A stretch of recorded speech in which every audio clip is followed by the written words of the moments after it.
Hi, I'm Pratim Ranjan Bose, and you are watching Podcast with Pratim, presented by Iravati Research and Communication Center, or IRCC. I have with me Ambassador Ajay Bisaria, and we will discuss Prime Minister Narendra Modi's visit to Russia and Austria in July 2024, Russia-Ukraine conflict, and the elections in Europe, USA, and Canada. Last but not the least, we will also discuss about the recently concluded Shanghai Cooperation Summit. The joint declaration of the head of the states of SCO referred terror for a clear 30 times. Pakistan is a member of the SCO. The discussion will be divided in parts. Before we go to the question answer, here is introducing you to my guest. Ambassador Bisaria is an ideal candidate to take such a broad swipe into politics, geopolitics, economics, and whatnot. He retired as Indian envoy to Canada in 2022. He was heading Indian mission in Pakistan during the entire episode of Pulwama, Balakot, and abrogation of Article 370 in Kashmir.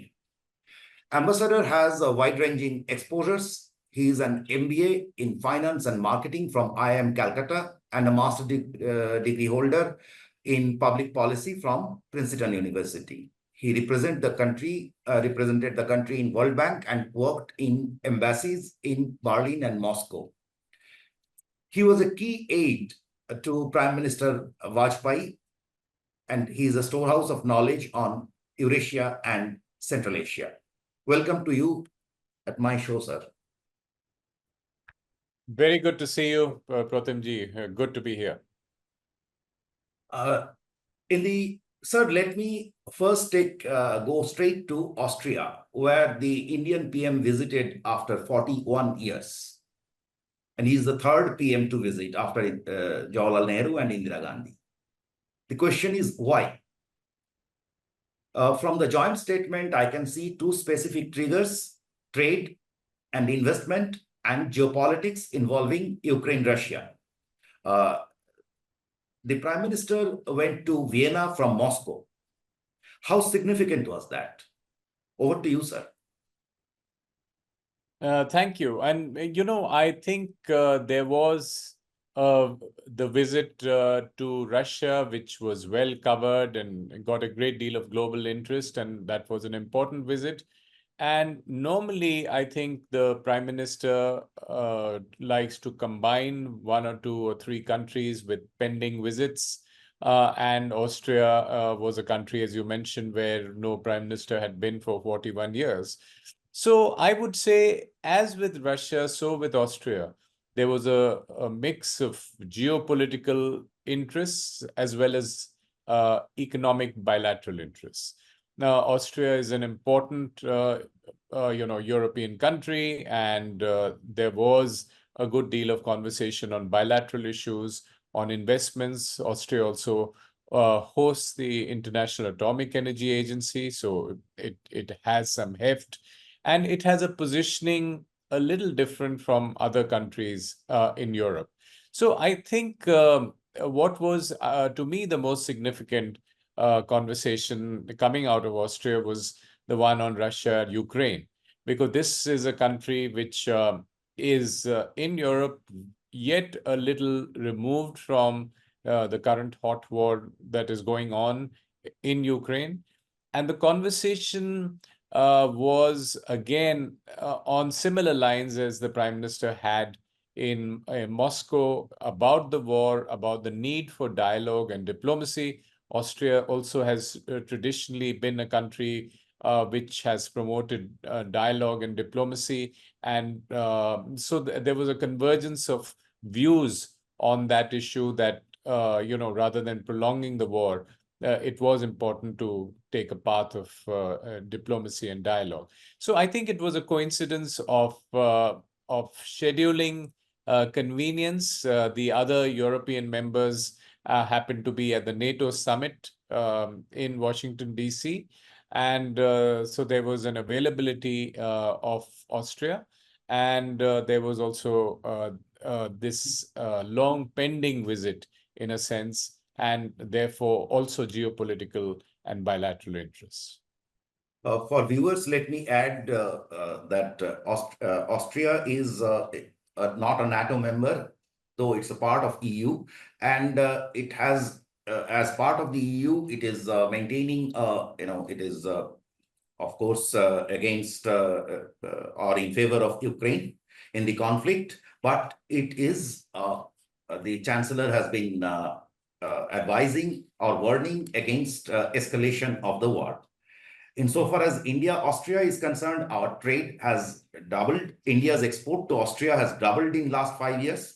Smartphones, our exports is increasing exponentially, and we import on the top list, at the top of the list is nuclear components involved in nuclear technology.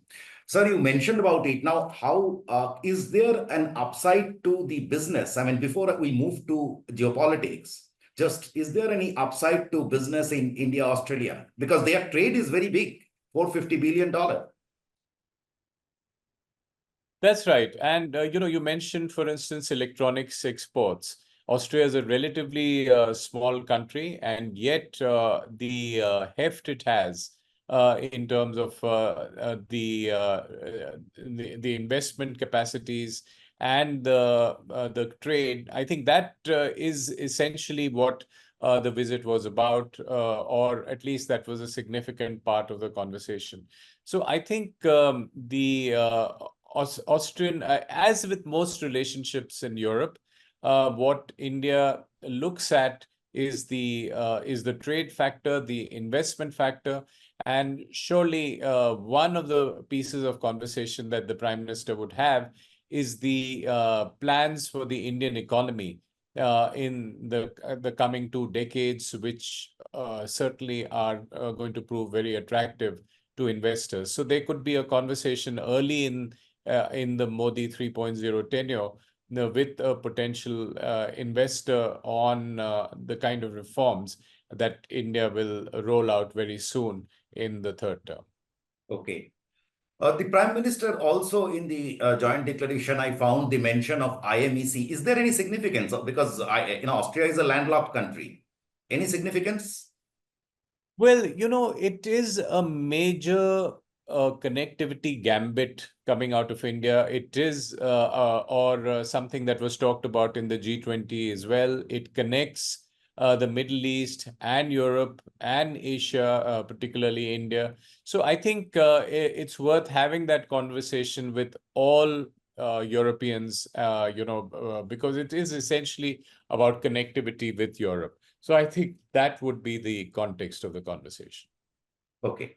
Now back to Ukraine, Russia. Sir, assuming Russia has both economic and political interests to de-escalate the war in Ukraine, it is the interest of the US and EU which matters the most.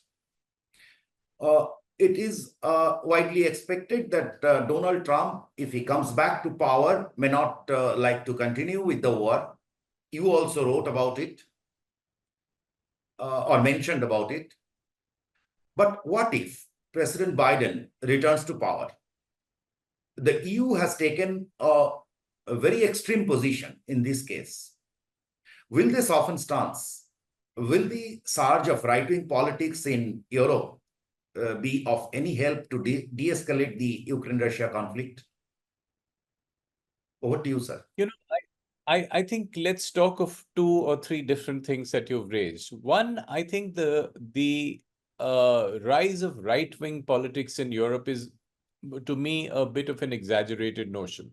If you see the elections in France, the turn towards the right and then towards the left and then towards the middle in terms of the election results, and the change in the UK from Conservatives to the left to Labour, what we are looking at, I think, globally is not a move towards the global left or the global right, but an anti-incumbency factor that has become important in all global elections, apparently.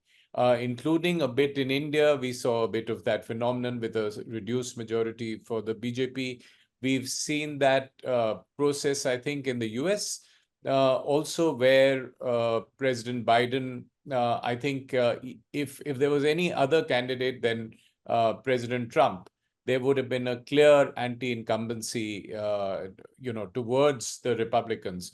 So I think it is more to do with an anti-incumbency, particularly the angst in the post-COVID world, that people are afraid of the chaos in the world, and they wish to change their governments, hoping to get better answers to the troubles they face. So in that context, I would say the Russia-Ukraine war is something that divides Europe. Europe, I think, is putting a brave face, but like the US, Europe is also fatigued with this war. They would prefer it to end, but there would be a certain bravado in say a NATO meeting that took place in Washington. There was conversation about Ukraine's future in NATO in the declaration of the NATO. There was talk about Ukraine's irreversible path into NATO. But I think somewhere the realpolitik is also apparent, because there is a sense, as you said, that in a Trumpian world, if that starts in November, all these assumptions might be completely reversed. So it's almost as if the Europeans are looking for assurances from the US that in case of a changeover to Trump situation, the US will not completely abdicate its European security obligations of several decades.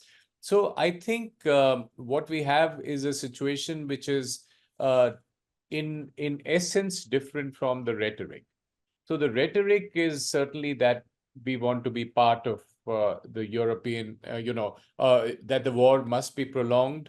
But I think there will be some cracks in this, and there will be attempts to find a way to solve this issue with dialogue. And I think there will be, certainly on the part of Germany and some other countries, this instinct that if we can solve this problem with dialogue, and we don't want to keep escalating this war into a situation where it becomes completely unpredictable. So what would be the case if Democrats come back to power? They would gain the historically war helped win elections in the US. Assuming he wins, what will he do? They are pumping in huge money. One way it has helped them to improve their employment numbers, because once report I saw is that it increased activities, arms manufacturing in 70 cities. But the other way to look at it is that the money, Ukraine military budget is now 10 times of what it was and double than that of NASA. So a huge amount of money, and that is only US aid. So what would happen? What would US do if President Biden comes back to power? I think it's a very interesting question you ask, because there seems to be clarity that if Trump comes, the war might end. But if Biden is re-elected, will the war continue indefinitely? I would argue that the possibilities that the war will end, in the foreseeable future, in the next few months, by the end of this year or early next year, regardless of who is in the White House. Because you don't prolong wars only by pumping in money and arms. The Ukrainians can't fight this battle endlessly, and I think the move towards dialogue and diplomacy is something that will happen and that should happen, even if there is a democratic government that is coming back.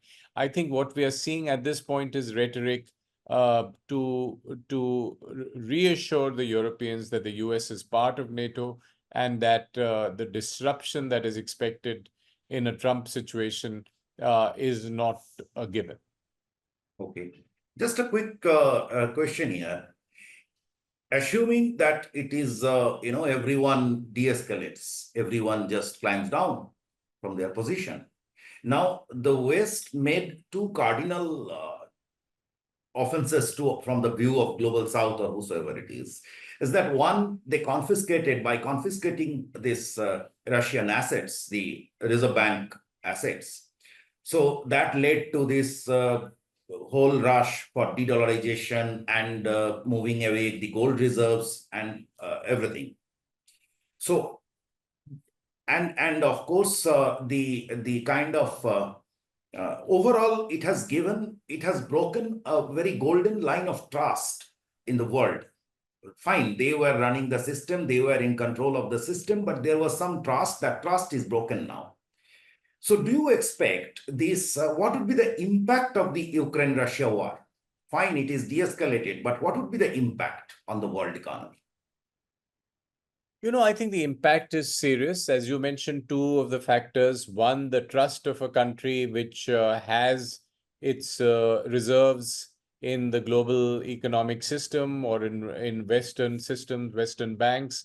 Will China, for instance, trust the West in putting its money in treasury bills, in US treasury bills?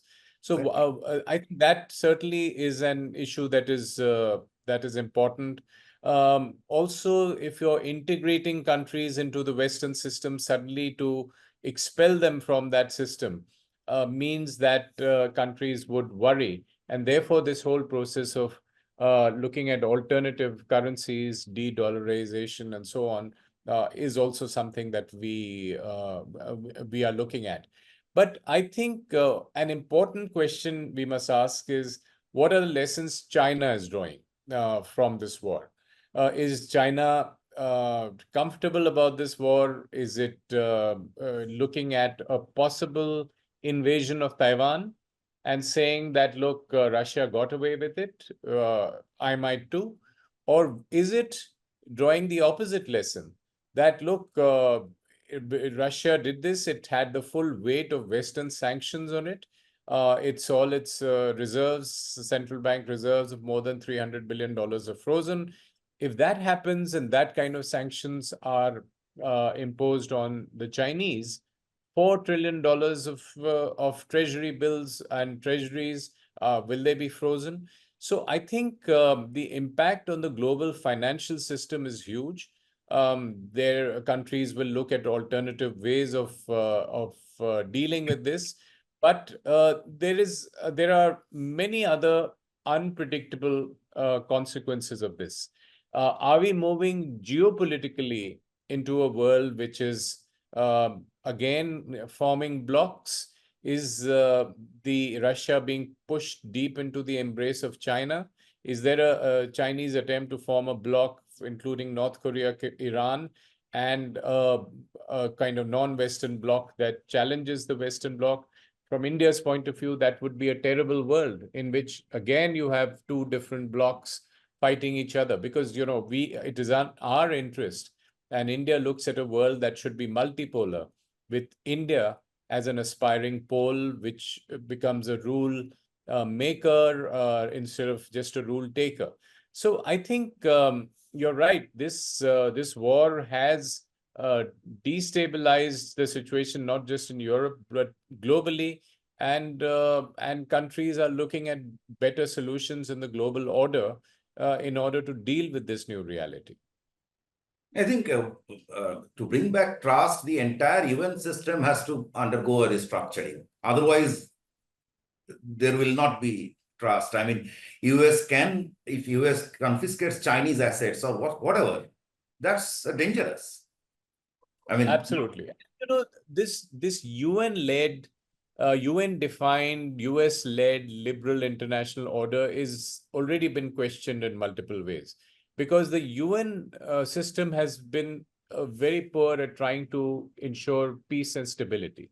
So there's been no peace and stability issues that have, action is an unilateral concept. It's unilateralism. Absolutely. Because of the vetoes, the UN has not played a role in ensuring peace and stability. And the major wars in the world which confront us today, whether it's Gaza, whether it's Ukraine, there are vetoes. There's hardly anything moving at the UN level. So, it's a world of realpolitik rather than of rules-based international order. And I think most countries are beginning to realize it and beginning to feel that might is right and everyone is on their own. Right. You actually answered part of my last question. The rise of Russia-China axis forced the Western Bloc to latch onto India. So I'm actually putting it from audience's perspective. How does India gain if there is a ceasefire in Ukraine? Well, the war in Ukraine is certainly not in India's interest in any way. Not economically because of the potential rise in prices of the inflation it creates in the world, the shortages it creates of food, fertilizers, and other potentially also of oil. But what is happening is that geopolitically also it is inconvenient for India because, right now India is playing a delicate balancing act, or it's walking a tightrope. It is a country that is disapproving the war, but yet speaking to the Russians about it. But the longer it goes on, the harder it is for India to have equities on both sides and have this conversation on both sides. So it's an inconvenient war for India. It's a war that India disapproves of and would like to see ending in India's interests very fast. Because again, there is a major Indian partner involved and the larger West involved, which is also an Indian partner. So I think from India's point of view, it's not a war that should go on. Ceasefire will and an end to the war will be certainly in India's interest. Okay. And probably we are by trying to play the peacemaker, probably we are trying to find a position in the system or consolidating our position in the system. Is that correct, sir? I wouldn't say peacemaker. I would say India is having the conversations with both sides. And from the perspective of the West, it should be very welcome that a West-friendly democracy is able to have a conversation with Putin while there's a hot war going on his border, encouraging him to end that war through diplomacy and dialogue. And I think that is an important contribution to stability in the world, to peace in the world.